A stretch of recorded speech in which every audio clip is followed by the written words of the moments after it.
Mukhang mabilis nagpasya si Donald Trump na ilihis ang atensyon mula sa kabiguan sa Iran at nagsimula na ang Estados Unidos maghanda para sa operasyong militar laban sa Cuba. Sa ngayon, mataas ang aktibidad ng abyasyong Amerikano malapit sa baybayin ng Cuba kasabay ng mga pangako ni Donald Trump na tututukan ng islang ito. Mula simula ng Pebrero, ang puwersang pandagat at panghimpapawid ng Amerika ay nagsagawa ng hindi bababa sa 25 na misyon ng paniniktik malapit sa Cuba. Ang mga eroplano at drone ay nag-operate sa paligid ng Havana at Santiago de Cuba kung minsan ay lumalapit sa isla ng mga 65 kilometro ang layo. At ito ay napakahalaga dahil eksaktong ganitong aktibidad din ang nakita bago ang mga operasyong Amerikano laban sa Venezuela at Iran. At ito ay isang mahalagang palatandaan na nagpapahiwatig ng paghahanda para sa isang operasyong militar. Ako si Alex Pechi, tara't pag-usapan natin ang paksang ito ng sabay-sabay. Pero bago tayo magsimula, hinihiling ko sa inyo na mag-subscribe sa YouTube channel na ito, i-like ang episode na ito at mag-iwan ng kahit anong komento sa video na ito. Malaking tulong ito sa paggalat ng content sa YouTube at lubos akong nagpapasalamat. Mag-subscribe din kayo sa aking Telegram channel na Pechi News, ang link ay nasa video description. Doon kami naglalatala ng mga agarang balita habang dumarating ang mga ito. Ngayon, isinulat ng CNN na ayon sa pagsusuri ng datos ng aviation, biglang tumaas ang bilang ng mga paglipad ng mga serbisyong paniktik ng militar ng Amerika sa baybayin ng Cuba.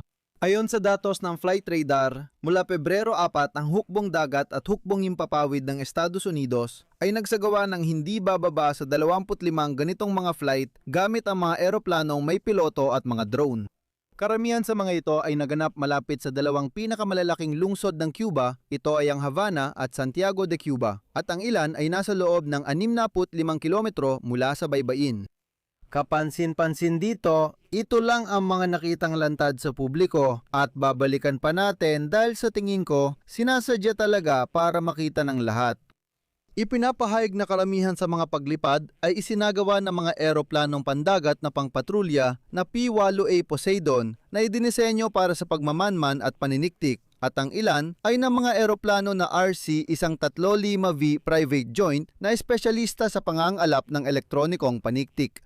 Gumamit din sila ng ilang high-altitude reconnaissance drones na MQ-4C Triton.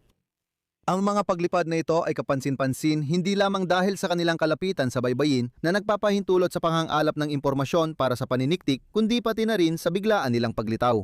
Bago ang Pebrero, ang ganitong mga pampublikong paglipad sa lugar na ito ay sobrang bihira pero mahalaga rin kung kailan nagsimula ang mga paglipad na ito. Ilang linggo bago tumaas ang presensya ng militar sa paligid ng Cuba, kapansin-pansin ding tumindi ang mga pampublikong pahayag ni Donald Trump laban sa Cuba.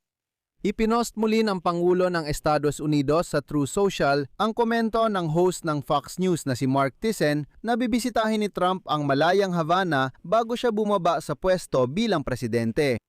Ilang araw lang matapos ang post na iyon, naguto si Trump ng oil blockade laban sa Cuba. Ngayon, ipinapataw ni Trump ang pinalawak na rehimen ng mga parusa laban sa Cuba. Iginiit niya na ang Cuba ay isang banta sa pambansang seguridad ng Estados Unidos.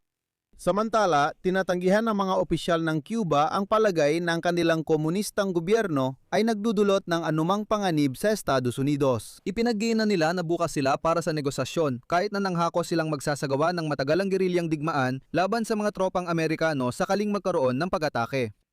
Malinaw na iginigiit ng mga Amerikano na may mga Ruso at Tsino sa Cuba na nagsasagawa ng paniniktik laban sa kanila kaya kailangang alisin ang banta. Ngunit kapansin-pansin ang mga pangyayaring ito dahil lang katulad ng mga uso kung saan ang pagtaas ng retorika ng administrasyon ni Trump ay kasabay ng pagdami ng mga paglipad para sa paniniktik na lantad sa publiko ay napansin bago ang mga operasyong militar ng Estados Unidos sa Venezuela at Iran.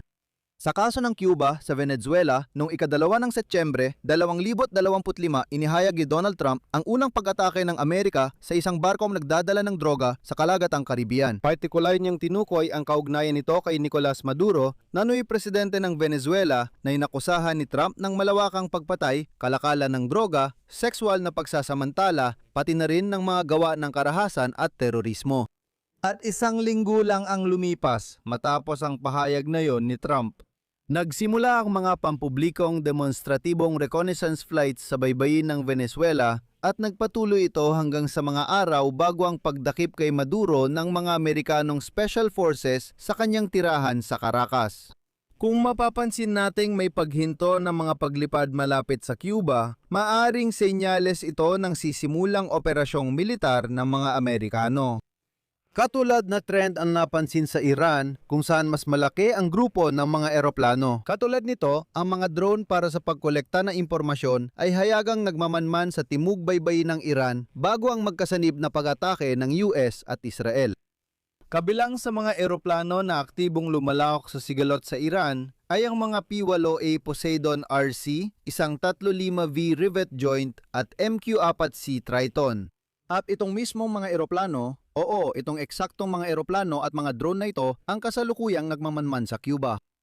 Sa kabilang banda, para maging lubos na objektibo sa pagsusuri sa impormasyong ito, dapat nating tandaan na simula sa umpisa ng 2025 12 ganitong uri ng mga Amerikanong eroplano, nang paniniktik ang aktibong gumagalaw malapit sa Ukraine, minamanmanan ang larangan ng labanan, pati na rin sa mga geopolitical na hotspot sa Korean Peninsula at sa kahabaan ng kanlurang hangganan ng Russia. Ipinapakita ng datos na tuloy-tuloy ang mga paglipad sa mga rehiyong ito at ibang lugar. На протяжении многих месяцев. Pero hindi ibig sabihin na nagdulot ito ng hayagang operasyong militar ng Amerika. Gayunpaman, ang napapansing pagdami ng mga paglipad sa baybayin ng Cuba ay isang bagong pangyayari at naiiba sa mga lugar kung saan tradisyonal na nakabase ang mga eroplanong ito. Ngunit mahalagang tandaan dito na lahat ng nabanggit na paglipad malapit sa Cuba na ating naalala ngayon ay nasubaybayan gamit ang mga pampublikong flight monitoring panel. Open source ito. Ibig sabihin, ito ay lubos na pampubliko. Sa ilang mga pagkakataon, ang mga datos na ito tungkol sa mga paglipad ay malawakang ipinamahagi sa mga social media kahit na kung gugustuhin talaga, madali namang maitago ng mga eroplanong ito ang kanilang presensya sa pamamagitan ng pagpatay ng kanilang mga beacon sa pagtukoy ng lokasyon. Ibig sabihin, madali nilang maisasagawa ang pagsubaybay at pagmamanman nang hindi sila nakikita pero ginagawa nila ito ng lantaran. Bakit kaya sadyang ipinapakita ni Donald Trump na minamanmanan niya ang Cuba? Maaring ito ay pananakot o maaring babalarin ito. Dito ko ilalagay ang tatlong tuldok. Ilagay ninyo ang inyong opinyon at mga konklusyon sa mga komento sa ilalim ng episode na ito. Mag-subscribe kayo sa channel, pindutin ang kampanilya at huwag kalimutang mag-like. Kung gusto ninyong suportahan ang trabaho ng YouTube channel na ito, maaari ninyong gawin ito sa pamamagitan ng anumang donasyon gamit ang mga link at detalye sa description ng video na ito o mag-scan ng QR code. Makikita ninyo sa inyong mga screen, magiging lubos akong nagpapasalamat sa anumang suporta mula sa inyo. Hanggang dito na lang, ingatan ninyo ang inyong sarili, paalam sa lahat.